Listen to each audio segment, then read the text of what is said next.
Hi everyone. In the previous lesson, we learnt about the Bollinger Bands and an example trading strategy you can use to trade it. In this lesson, we learn about the mystical, the magical, and many times misunderstood, the Fibonacci lines. The Fibonacci retracement, FIBO or Fib lines, is a widely used technical analysis tool used all over the world.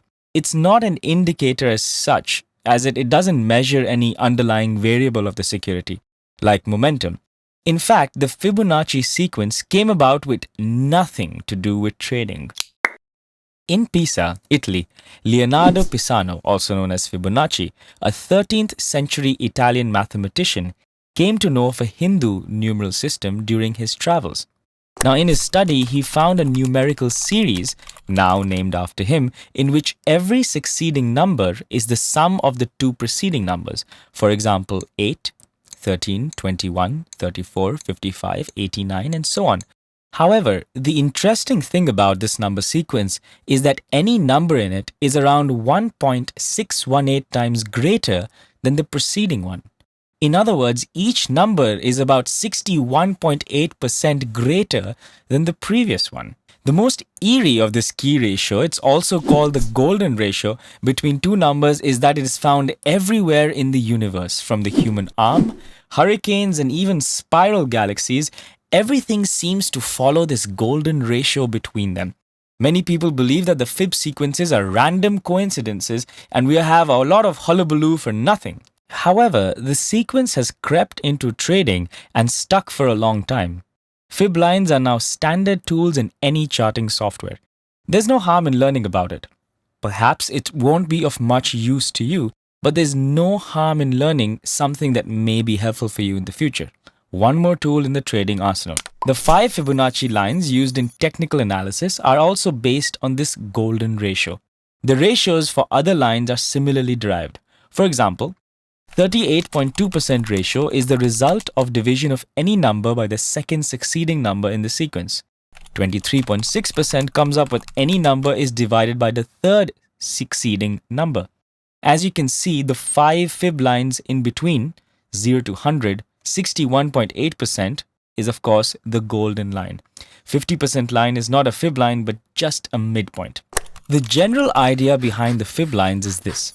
Whenever price goes up in an uptrend and retraces, usually it'll touch a Fib line and then start moving up. The same thing is true for a downtrend. Whenever the markets are moving down, the rally will last only up to the Fib lines and then continue to fall downwards. In other words, Fib lines measure retracement. The Fib lines are 38.2%, 50%, and 61.8%. The Fibonacci lines have an aura of mysticism around them.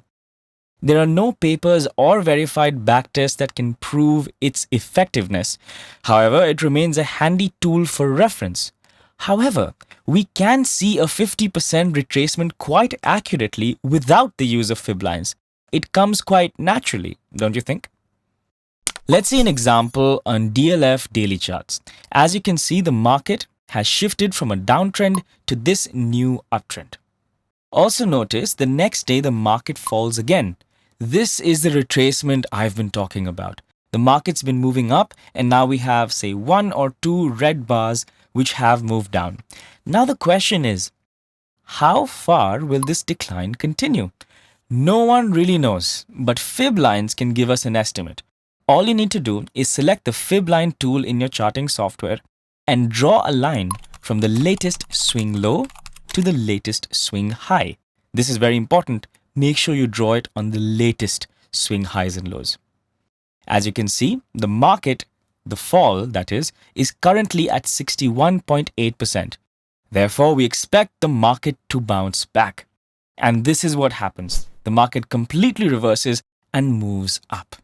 That is how you use Fib lines. The same concept works in downtrends as well. So that's it. Those are Fib lines for you. Since they are mostly a reference tool, we will refrain from explaining a full strategy to use from it. I hope you enjoyed this lesson. And if you have any questions, please ask in the comments below. I'll see you again in the next lesson.